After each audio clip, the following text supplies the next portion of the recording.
ఆకస్మిక వరదలతో అతలాకుతలమైన నేపాల్లో సహాయక చర్యలు కొనసాగుతున్నాయి. వరదల్లో గల్లంతైన వారి ఆచూకీ కోసం హెలికాప్టర్లతో ముమ్మరంగా గాలింపు చర్యలు కొనసాగుతున్నాయి. అయితే ఎలాంటి సంకేతం లేకుండా ఈ స్థాయిలో విపత్తు రావడం మరింత భయాందోళనకు గురిచేస్తోంది. నేపాల్ విపత్తు ఇప్పటితో ఆగదంటున్నారు ఎన్ఐఓ మాజీ డైరెక్టర్ కేఎస్ఆర్ మూర్తి. ఫాస్ట్ ఫ్లడ్స్ ఎన్ని రోజులు కొనసాగుతాయో చెప్పలేమంటున్నారు.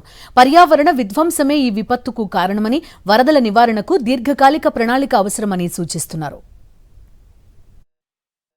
ఇది ఈ మధ్యకాలంలో చాలా పెద్ద ఉపద్రవం అండి. దీని మెయిన్ కారణం ఏంటంటే నేపాలు, సిక్కిము, భూటాను ఈ ఏరియాల యొక్క జాగ్రఫీ చాలా ఇంపార్టెంట్. ఇవి చాలా ఎత్తైన హిమాలయ పర్వతాల రీజియన్లో ఉన్నాయి. ఈ హిమాలయ పర్వతాలు ఏంటంటే మంచుకొండలతో ఉంటాయి. ఈ మంచుకొండల్లో కూడా గ్లేషియర్స్ ఉంటాయి. జనరల్గా గ్లేషియర్స్ ఎందుకు మెల్ట్ అవుతాయంటే గ్లోబల్ వార్మింగ్ మూలాన మనకు వాతావరణం వేడెక్కిపోతుంది. ఇప్పుడు చూసారు కదా ఎండలు ఎలా ఉన్నాయి.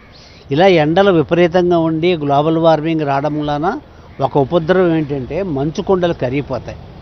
మంచుకొండలు కరిగిపోవడం వలన ఏంటంటే నేపాల్లో ఏం జరిగిందంటే ఒక పెద్ద సైజులో ఉన్న కొన్ని వేల చదరపు అడుగుల ఇదున్న ఒక మంచుకొండ కరిగిపోయి ఉంటుందేమో అని అనుకుంటున్నారు. అంత విశాలమైన మంచుకొండే కనుక కరిగిపోయినప్పుడు ఏమిటవుతుందంటే ఒక్కసారి ఐస్ అంతా వాటర్ కింద మెల్ట్ అయిపోయి చిన్న చిన్న వాగుల్లో కనపడినవన్నీ పెద్ద విపరీతమైన ఒక ఉపద్రవ కిందకు వచ్చి ఊర్లు అన్నీ కూడా తుడిచిపెట్టిపోయి చాలామంది విజిటర్స్, మన భారతదేశం నుంచి వెళ్ళిన విజిటర్లు కూడా 100 మంది దాకా మిస్.